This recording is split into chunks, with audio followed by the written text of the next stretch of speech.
Welcome to Transits Fridays, and it is eclipse season. And this week we're gonna have the full moon eclipse. So this is what this video is gonna be mainly about. Transits Fridays, we talk about the transits from one Friday to next week's Friday, but this is the major thing that's happening. So I'm gonna dedicate most of this video about the full moon eclipse, which will be happening at 5 degrees Libra. So we've got the moon at 5 Libra, the sun at 5 Aries. So let's have a look. I'm gonna share my screen as usual. So I'm going to share my screen, and here we are. This is today. Now, we will also have Mars moving to Pisces today. So another planet moving, leaving Aquarius behind, entering Pisces as well, and just joining into this sort of Pisces party that's still happening. And in fact, we still have as well Venus and Saturn is still within orb of that conjunction that mainly happened yesterday, and it's a lot about taking our values serious or seriously, which I think is very major for this full moon eclipse. So Saturday we have the moon in Virgo, trine to that Jupiter Uranus as well. That's Sunday and that's Monday. So that's what I really want to talk about with you. Full moon eclipse, and here we are again, right, with eclipse season. Now, a few things that I want to say before just diving into the details of this chart as well is that we have eclipse season every year, twice a year. So it's major, but it's not a rare event of like, oh my God, something's really gonna go off the rails.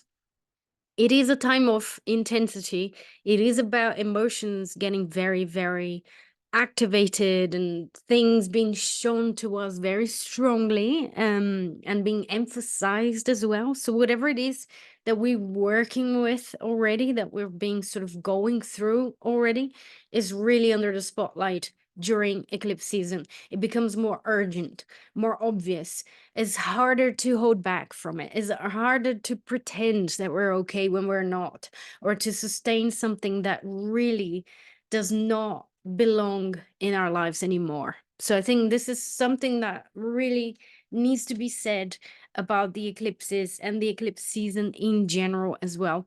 So this is what we're going to be dealing with, and we're going to be dealing with for a little while, because we have also obviously the new moon eclipse that will be happening at 19 degrees. So a couple of weeks after we have the new moon eclipse. So really we're amidst this sense of intensity and this emotional material. Remember, eclipses have something to do with the moon, right? We're having the moon involved, is bringing up emotions, is bringing up stuff that's being buried, or that's being down somewhere, that's being hidden from the surface potentially. And so we get to really see these things. Now, with the full moon eclipse, is definitely a sense of culmination that we have as well. Is something that's really sort of getting to a peak somehow, becoming really obvious. So it's the intensity of the emotions coming up, but it's also the fact that this is a full moon. So it's the culmination of the cycle, of the lunar cycle. So it's a kind of a double whammy there in terms of, something really coming up to the surface and becoming really obvious. Now let's have a look at this chart as well, and a few things that already like really super caught my attention for this chart, which is the moon and the south node, the 2 points there. They're the only 2 points on one of the other sides of the chart. Obviously this is happening in Brazil here, São Paulo, so it will be different in different countries, but it's still, we have only the moon and the south node on one side and most of the other planets completely on the other end. So kind of a division of hemispheres, or if it's above or below the chart as well, depending where we're placing this chart, or where the full moon will be placed. So I think that's already like pointing at a majority of the flavors being on one side here. Definitely there's an emphasis on that sort of Chiron, North Node, Aries, Mercury that's there as well, and Mercury is going to go retrograde on the 1st of April, and there's a lot of that Aries flavor and Pisces as well that's really dominating this whole full moon. And also, obviously, we look at that south node and the moon in Libra, and we need to have a look at the ruler of that moon. So the ruler will be Venus. Venus is still not too far from Saturn, so still kind of within orbit in this conjunction that we had with Saturn, talking about values, talking about taking our spirituality seriously, becoming more solid on our beliefs, our inner life, our emotions as well, more emotionally mature, and really taking all of these things more seriously because of that strongly Saturnian presence. And it's something that we're all dealing with as well because of Saturn being in Pisces since March 23. So I think South Node in Libra, Moon in Libra, people pleasing, the shadows of Libra, the sort of saying yes when we don't want, just, following something when we don't really feel that's the right decision to make, or that's the right course of action as well. So I think there's something about that that's going to be coming up to us, about the things, the Libran things that we're so over, that we're so ready to move on from. And with that as well, the sort of tendency to wait for someone else's opinion, or the tendency to wait for someone else's green light to do something.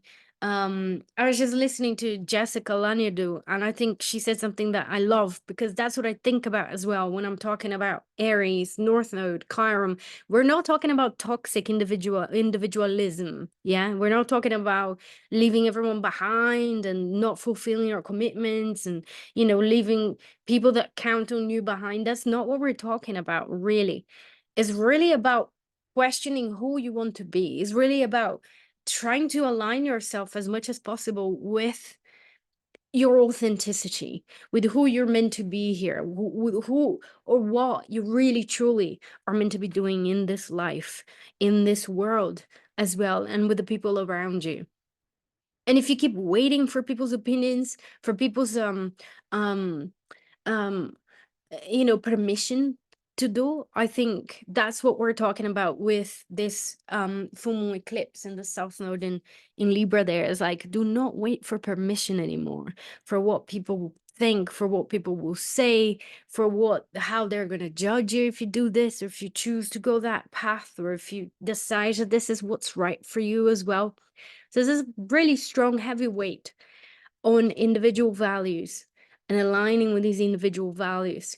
And obviously, the sense of individual values that still consider the interconnection of everyone and everything, because we're talking about Venus Saturn conjunction in Pisces as well, and including Mars, which is the ruler of the sun, and all of the Aries bits, which is also in Pisces. So really, there's a lot of that energy of taking action and being a leader, and stepping into your ability to be a leader with Aries, but bringing that sense of we're all interconnected, and the action that I take here will have an effect on someone on the other side of the world, or that there isn't really any real separation between all of us. So I think that sort of flavor of the Aries Pisces is very strong during this full moon eclipse.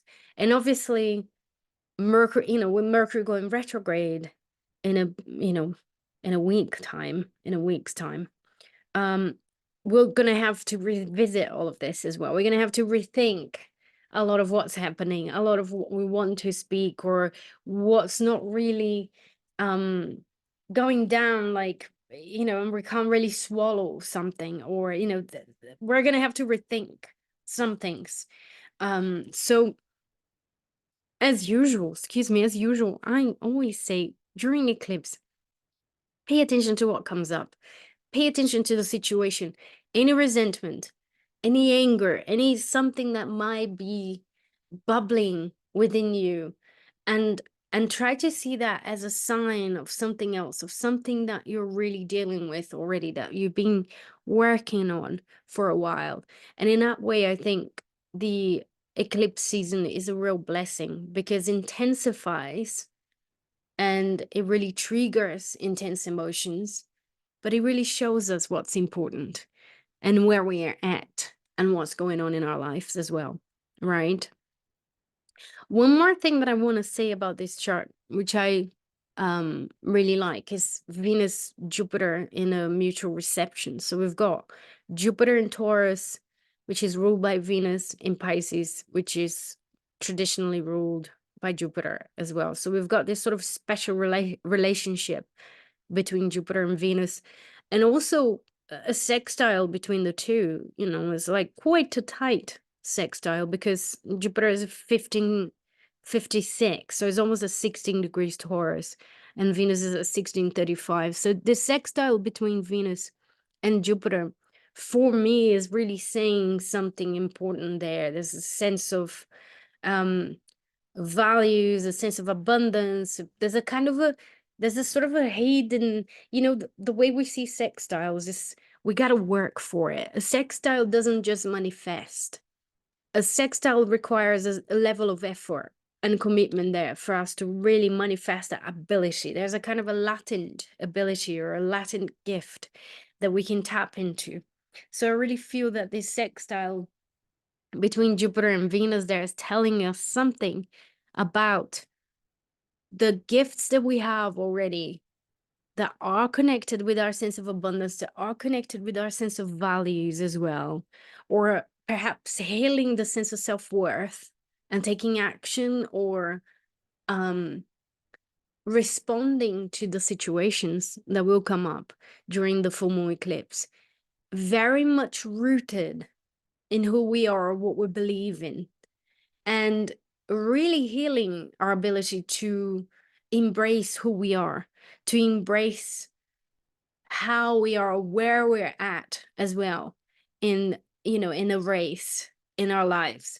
And I think that Venus Jupiter can be an amazing force for self-worth, self-belief, healing old wounds, and really self-soothing and really caring ourselves through whatever challenge we might be facing. All right. So I think this is a very important tip with, obviously this is constructive astrology. I am Fernanda Pava, Hitchhiking Stars. If you haven't found me before, it's nice to see you here. I hope you come back, and welcome back again, who has been here always and all the time. So let's take a chance here.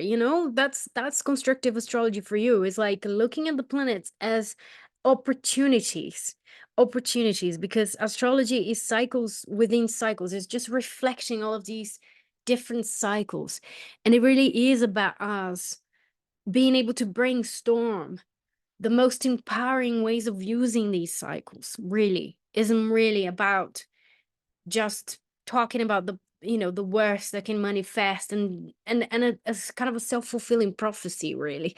So I really feel that, there's nothing set in stone. Whatever it is that we see with charts and with planetary transits, we can tap into different levels of it, different energies, different levels of awareness as well, of how we're going to use these energies. So be wise. Use this Jupiter Venus to your favor, because the energy is there. And it is a very powerful one. Before I go, actually, let's go back to full screen. Let's have a look at the rest of the week. And as you can see, we're getting closer and closer to that Jupiter Uranus. And I haven't had the time, but I am keeping my eye on this transit, because it's such a massive, important one. And I really, really want to talk about that in greater detail. So yeah, so this is pretty much it. This is Friday. So we got Moon in Pisces, in Scorpio, trying to all of these of the planets in Pisces, and perhaps a way that we're gonna be digesting and integrating these big emotions that might come up to us during the full moon eclipse, right? So that's it. I hope that this has been helpful, that you have a wonderful week and a beautiful eclipse, really empowering. And I will be seeing you all on Friday. I'm still working a lot, really hard, but I am still here and I'm still going to be.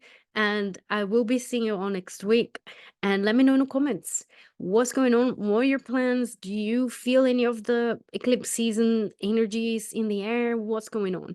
And take care. I'll see you all next Friday. Bye bye now.